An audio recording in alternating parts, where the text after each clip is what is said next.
चलिए स्टार्ट करते हैं एक सबसे ज्यादा मजेदार टॉपिक और इस टॉपिक का नाम है मनी एंड क्रेडिट। भाई साहब ये ऐसा टॉपिक होने वाला है ना जिसमें अगर आपने एक बार ये हमसे पढ़ लिया ना तो मजा आने वाला है, फिर तो आप फैन हो जाओगे। ठीक है, खुद की तारीफ कर रहे हैं, शाबाश बेटा, खुद की, बहुत बढ़िया। तो स्टार्ट करते हैं मनी एंड क्रेडिट की डेफिनेशन से। भाई साहब मनी क्या है, क्या पहले अपन तो समझते हैं कि ये चैप्टर अपन ने पढ़ा है तो इसका बेसिक रीजन क्या है, मनी है क्या, कैसे। तो उसके लिए ना अपन को पहले हिस्ट्री समझना होगा। किसकी हिस्ट्री समझना है? मनी की हिस्ट्री समझना कि भाई साहब जो पैसा है ना गोरों का ना कालों का, भैया दुनिया है पैसे वालों का, उसका इतिहास क्या है। क्या एकदम से मनी आ गया है ना, सोचने वाली बात है ना। क्या गांधी जी की फोटो क्यों एकदम से आ गई? नहीं, उसके लिए ना बहुत ज्यादा टाइम लगा, एवोल्यूशन हुआ मनी का। तो वो अपन पूरे हिस्ट्री में देखेंगे। ठीक है, याद रखना ये टॉपिक ना जैसा आप सोचते हो ना वैसा नहीं है, इसमें बहुत गहराई और बहुत मजा आने वाला है। बोलो राधे राधे। चलो स्टार्ट करते हैं ना सबसे पहले हिस्ट्री से, मनी की हिस्ट्री के क्या हुआ, कैसे हुआ, कब हुआ, क्यों हुआ, जो हुआ। छोड़ो जी कल की बात है, पर पढ़ लेते हैं ना, ज्यादा ध्यान मत दो। देखो पहले क्या होता था ना, किसी भी चीज़ को एक्सचेंज करने के लिए या कोई भी आप कोई व्यक्ति सर्विस प्रोवाइड कर रहा है, कोई व्यक्ति गुड्स प्रोवाइड करा रहा है तो इसका एक्सचेंज होता था। एक्सचेंज क्या होता था? तो ज़्यादातर गुड्स का एक्सचेंज होता था। ठीक है, गुड्स एक्सचेंज करते थे दो चीज़ों के साथ, या तो गुड्स एक्सचेंज करेगा खुद गुड्स के साथ, पहली कंडीशन ये हो सकती है, या तो गुड्स खुद को एक्सचेंज कर रहा है किसके साथ? गुड्स के साथ। और दूसरी कंडीशन क्या हो सकती है? या तो गुड्स एक्सचेंज करेगा किसके साथ? सर्विसेज के साथ। क्लियर हुई है बात? फॉर एग्जाम्पल बहुत बहुत ही ज्यादा सिंपल है, किसी व्यक्ति ने आपके घर में आके खाना बनाया, क्लियर, ये उसने अपनी सर्विसेज प्रोवाइड की, तो उसको क्या कर दिया हमने? एक बोरा गेहूं उठा के गिफ्ट कर दिया कि ये आपका पेमेंट है, ये आपका क्या है? पेमेंट है। देखो गुड्स एक्सचेंज हुआ सर्विसेज के साथ, गुड्स एक्सचेंज हुआ गुड्स के साथ। फॉर एग्जाम्पल वीट है किसी व्यक्ति, ये है सुरेश, हा, और ये है भाई मुकेश। सुरेश गया मुकेश से कहने ट्यू ट्यू ट्यू ट्यू ट्यू ट्यू ट्यू ट्यू ट्यू ट्यू, भाई तेरे पास चावल हैं क्या? मुकेश ने कहा हाँ है। मुकेश ने कहा क्या तेरे पास गेहूं है क्या? सुरेश ने कहा हाँ है। तो दोनों ने क्या किया?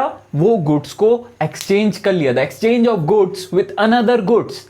क्लियर हुई ये बात? भाई मुकेश और भाई सुरेश का एग्जाम्पल याद रखना, गुड्स का एक्सचेंज किसके साथ हो गया? गुड्स के साथ। और इसी को बोलते हैं भाई साहब बार्टर सिस्टम। क्या बोलते हैं?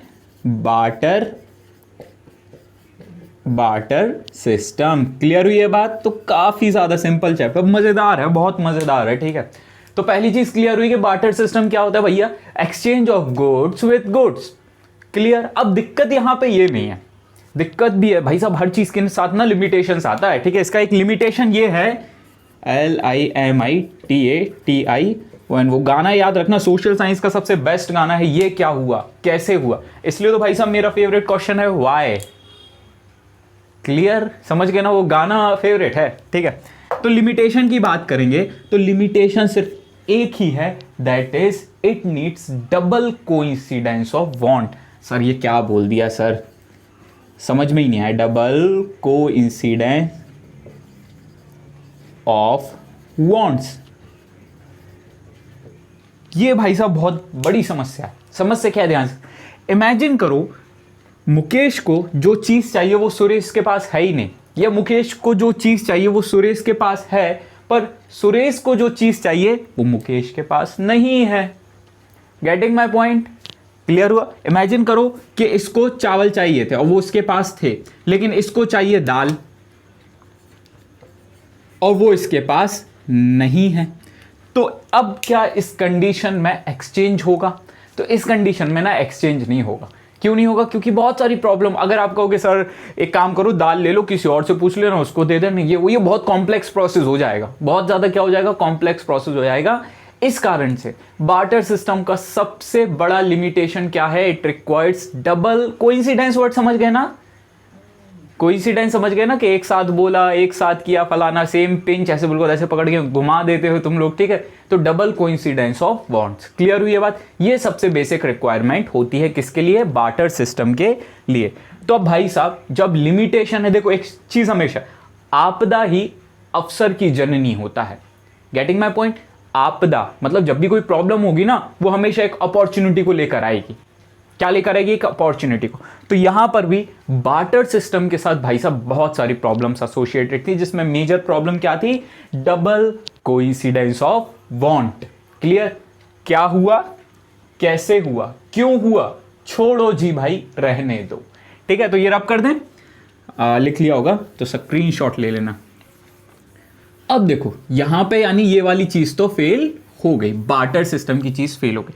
अब बार्टर के बाद देखो अपन पहले लिख लेते हैं, अपन ने अभी क्या पढ़ा, बार्टर सिस्टम के बारे में पढ़ा, जो कि फेल कंसेप्ट था। बार्टर सिस्टम के बाद ना कुछ छोटी छोटी एक प्रकार से रीजंस ने अपनी अपनी ओन करेंसीज लेकर आ गए, अलग अलग आइडियाज लेकर आए।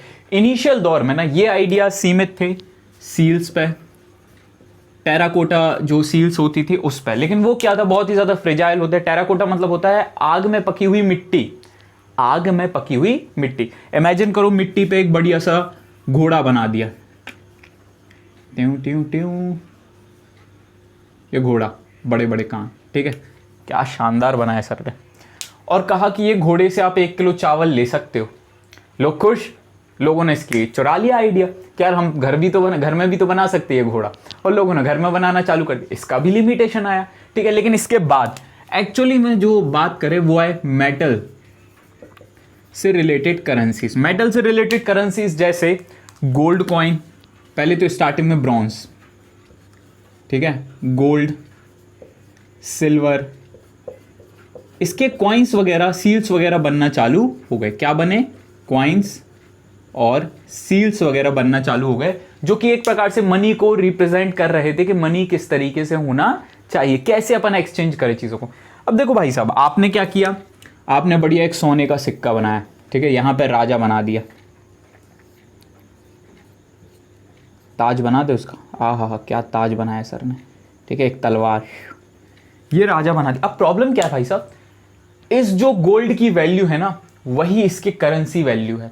गेटिंग माय पॉइंट, मतलब मेटल की जो वैल्यू है वही किसकी वैल्यू है, करेंसी की वैल्यू है, वही इस कॉइन की वैल्यू है, वही इसकी क्या, किसकी वैल्यू है, कॉइन की, जो मेटल की वैल्यू। मतलब अगर 10 ग्राम का गोल्ड का सिक्का है तो वो वैल्यू उतना ही कैरी करेगा जितना वो उस मेटल को मतलब मिल रही है वैल्यू, एक्स्ट्रा अमाउंट उसको नहीं मिल रहा है, ठीक है, ये चीज हो गई। अब एक चीज आपको हमने बहुत पहले बताई थी, मर्केंटिलिज्म। अगर आपको याद होगा पुराने लेक्चर्स में इसके ऊपर अपन ने डिस्कस किया है। मर्केंटिलिज्म कहता है भाई साहब दुनिया में रिसोर्सेस क्या हैं, रिसोर्सेस क्या हैं, लिमिटेड हैं।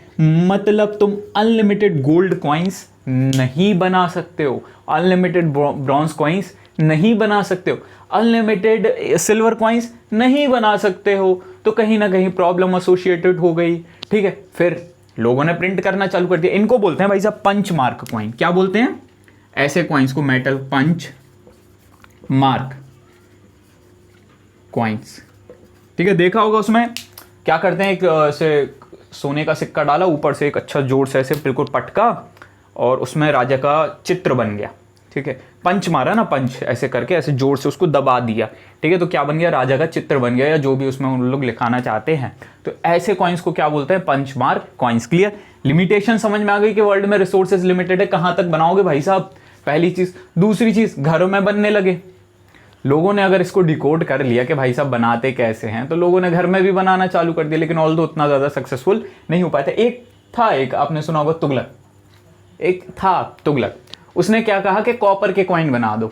किसके बना दो, कॉपर, तांबा ही कहते हैं ना, हाँ जो भी हो देख लेना, ठीक है, तांबा के कॉइन बना। अब भाई साहब उसने जैसे ही कहा, घर में गुंडे काट के आदमी सिक्के बना रहे।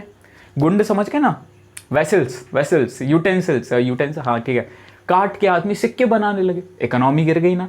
तो यहाँ पे इसलिए तो ये सारी चीजें रखी जो आसानी से प्रोड्यूस ना हो पाए, लेकिन रिसोर्सेज क्या है, लिमिटेड है। तो भाई साहब वैसे यहाँ पे उतना अच्छा मनी का कंसेप्ट काम नहीं किया। अब समय के साथ बहुत ज़्यादा एवोल्यूशन हुआ, फाइनली एक कंसेप्ट हमारे सामने आया जिसको बोलते हैं फिएट करेंसी। सर ये क्या है, ये तो हमने पहली बार, फिएट गाड़ी का नाम सुना था, करेंसी का नाम तो आज ही सुन रहे हम सर, मज़ा आ गया। चलो ठीक, मज़ा भी नहीं आया, बात है। ये एक कागज़ का टुकड़ा है जिसकी वैल्यू 2000, ठीक है। गांधी जी बने साइड में, यहाँ बनाया था ना, ठीक है, देख रहे हो 2000 का नोट, ठीक है। हाँ ये देखो, ये है, मिल गया। अरे गजब पैसे रखे हुए हैं, बहुत पैसे हैं यार। चलो 500 ही का देखते हैं अपन, बहुत पैसे हैं भाई साहब, कतई अमीर आदमी। ठीक है, ये कितने का दिख रहा है, जूम करके देखो, 500 का। ठीक है, ध्यान से देखना, इस 500 की वैल्यू क्या है, कैसे पता ये 500 की वैल्यू कैरी करता है, सोचने वाली बात है ना। ध्यान से समझ, ये जो नोट है इसकी मैन्युफैक्चरिंग कॉस्ट ज्यादा से ज्यादा, 500 लिख लें यहां पे, ज्यादा से ज्यादा मैन्युफैक्चरिंग कॉस्ट पड़ी होगी 2 रुपए। ये नोट की मैन्युफैक्चर, देखा गजब कितना फिट बनाया हमने, देखो ये नोट की मैन्युफैक्चरिंग कॉस्ट ज्यादा से ज्यादा कितनी पड़ी होगी, 2 रुपए। लेकिन अरे अरे लक्ष्मी जी नाराज नहीं होते, सॉरी गरीब आदमी हम, ठीक है। लेकिन इस पर लिखा कितना, इसकी फेस वैल्यू कितनी है, फेस वैल्यू कितनी है 500। तो भाई साहब ये तुमने मान कैसे लिया, मान कैसे लिया कि ये 500 की वैल्यू कैरी करता है। तो इसके लिए ना बहुत सिंपल सी चीज याद रखना, यहां पे एक रोल आता है किस चीज का, कोई भी सेंट्रल इंस्टीट्यूशन का, किसका, कोई भी सेंट्रल इंस्टीट्यूशन का, कि वो इस करेंसी को ये गारंटी दे, ध्यान से सुना समझना, इस करेंसी को ये गारंटी दे कि जितनी इस पे फेस वैल्यू है उतना गोल्ड की जो वैल्यू है वो दोनों इक्वल है। मतलब ध्यान से समझो, मतलब अगर इस पे 500 रुपए लिखा है ना या 500 लिखा है, तो 500 का मतलब है कि भाई साहब 500 की वो वैल्यू है जितने 500 रुपए के गोल्ड के टुकड़े की वैल्यू है। ये मत समझना कि गोल्ड रख के नोट प्रिंट किए जाते, ये सब फालतू बातें हैं। गेटिंग माय पॉइंट, बिल्कुल फालतू बात है। ठीक है, ये 1972 के पहले होता था, फिर एक निक्सन शॉक आया, यूएसए का प्रेसिडेंट था निक्सन, जिसने एक लेसेस फेयर पॉलिसी अपनाती हुई ये सारे काम कर डाले थे कि अब ये चीज नहीं होती है। ठीक है, तो भाई साहब क्या एक सेंट्रल इंस्टीट्यूशन कह रहे हैं कि भाई साहब ये 100 रुपए की नोट की वैल्यू कितनी है, 100 रुपए 500 रुपए की नोट की वैल्यू कितनी है, 500 रुपए के सोने के टुकड़े के बराबर इस 500 रुपए की वैल्यू है। और गारंटी कौन दे रहा है, कोई भी सेंट्रल इंस्टीट्यूशन, जिसको अथॉरिटी कौन देता है, गवर्नमेंट। अथॉरिटी कौन देता है, गवर्नमेंट। और इंडिया के कंटेक्स्ट में ये सेंट्रल इंस्टीट्यूशन है भाई साहब आपका, हमारा, हम सब का प्यारा आरबीआई। जिंदगी के साथ भी, जिंदगी के बाद भी, हट वो तो एलआईसी है, ये क्या है, RBI, reserve bank of India. अब देखो यार, कई बुक में लिखा है फादर ऑफ बैंक, बकवास चीजें हैं यार ये, फादर ऑफ बैंक, हट फादर ऑफ बैंक थोड़ी ना है भाई साहब। इसके पहले कई बैंक आ चुके थे। 1 अप्रैल 1935 में बना है आरबीआई। ठीक है, 1 अप्रैल 1935 through an act called RBI act, जो कि 1934 में लाया गया था। क्लियर हुई बात। तो भाई साहब ये फादर तो नहीं है, हाँ ये बैंक ऑफ ऑल बैंक जरूर कहो गया, बैंकों का भी बैंक है कौन, आरबीआई। गारंटी देता है कि ये 500 रुपए का जो आप नोट पकड़े हो ये 500 रुपए की वैल्यू कैरी करता है। अब ध्यान से समझना, क्या रिसोर्सेज लिमिटेड हैं, अभी हमने समझा। क्या इस चीज को इस 500 रुपए ने एलिमिनेट कर दिया, हाँ। कागज के टुकड़े तो तुम इतने सारे रख लो, लेकिन इतना सारा गोल्ड कहां से आएगा। ठीक है, या गोल्ड तो लिमिटेड है, मेटल तो लिमिटेड है, लेकिन क्या ये लिमिटेड है, नहीं।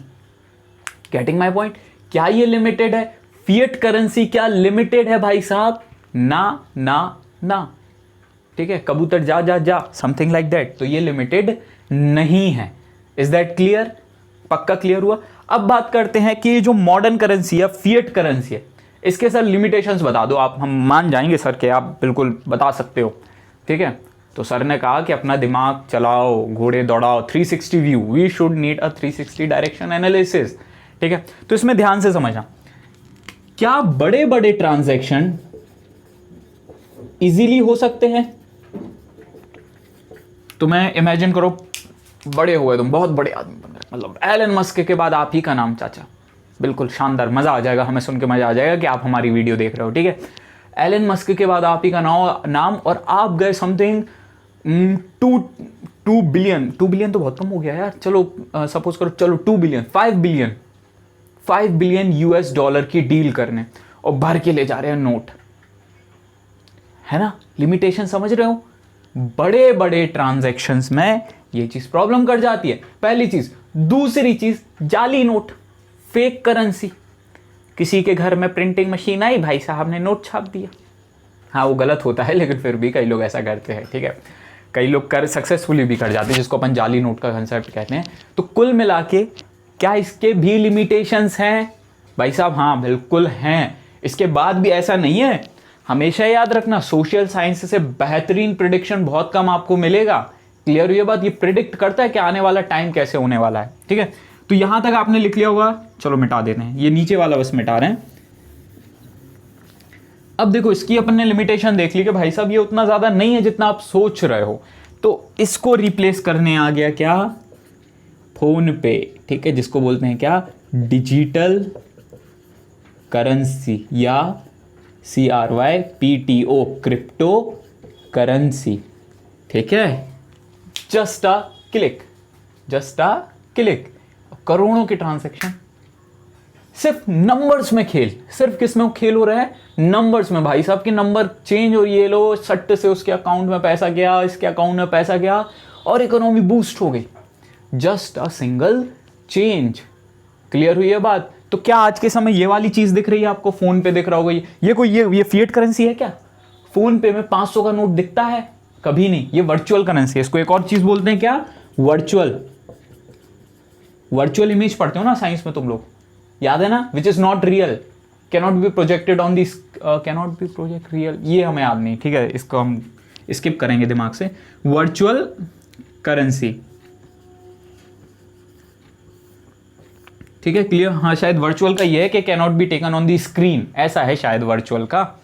तो भाई साहब वर्चुअल क्या है कि ये दिखता नहीं है, ये दिखता नहीं है लेकिन फिर भी है। क्लियर हुई ये बात? तो बड़े बड़े ट्रांजैक्शन में आजकल ये चल रहा है। तो भाई साहब समय के साथ ना हर चीज़ के लिमिटेशंस आएंगे, वो चीज़। और I predict one thing very well कि भाई साहब 50 साल में ना आप देखोगे कि मनी का कंसेप्ट ही खत्म, ठीक है। मनी का कंसेप्ट रहेगा इन नंबर्स में कंसेप्ट रहेगा। आप जाओगे कोई भी शॉप, कोई भी सामान उठा के ले आओगे, ना पैसा देना ना कुछ देना, वो ऑटोमेटिक सर्वर्स रहेंगे, आपकी बॉडी को स्कैन करेंगे, जो भी होगा। इमेजिन करो आपके डीएनए में आपका पैसा होगा, ठीक है, कि फलाना फलाना डीएनए के आदमी के पास इतना इतना पैसा है। Getting my point? This is 100% reality, बस आना बाकी है। क्लियर हुई ये बात? ऐसे कुछ हो जाएंगे कि आपका फेस डिटेक्ट कर लिया, भाई साहब ये निकला है, इसका ये नाम है, बैंक अकाउंट में इतना पैसा, ये सामान लेके गया, इसके बैंक अकाउंट में से डिडक्ट करके उसको भेज दो, बात खत्म। ना पैसा रखने की झंझट, ना फोन पे में वो UPI ID का झंझट, ना पासवर्ड डालने का झंझट, ना कोई झंझट। टाइम हमेशा इनोवेट कराएगा इंसान को। This is the finest thing कि देखो भाई साहब, एक्सचेंज विद गुड्स के साथ आप चालू हुए, फिर मिट्टी की करेंसी लाए, फिर मेटल की करेंसी लाए, फिर कागज की करेंसी लाए। अब तो करेंसी भी नहीं बची, अब सिर्फ नंबर्स की करेंसी बची, और कुछ टाइम बाद वो भी खत्म, फोन पे भी खत्म, फोन पे कंपनी डूब जाएगी, गूगल पे भी डूब जाएगा, और क्या पता कुछ ऐसे सिस्टम्स तैयार हो जाएं कि आपके बॉडी से वो चीज़ पैसा स्कैन हो जाए, जो भी जैसा हो। It's all about in future, ठीक है। Let's see what is going to be. फिर अपन बात करेंगे, नहीं अब मनी की डेफिनेशन, चलो स्टार्ट करते हैं मनी की तो भाई साहब मनी क्या है, ये इतना चीज़ अपन ने समझ ली। अब डेफिनेशन ड्रॉ करो, क्योंकि ना डेफिनेशन एक होलिस्टिक व्यू प्रोवाइड कराता है, ऐसे नहीं कि एकदम से अपन ने डेफिनेशन पढ़ ली। Money is a medium of exchange. पहली चीज ये रफ कर देते हैं, ठीक है।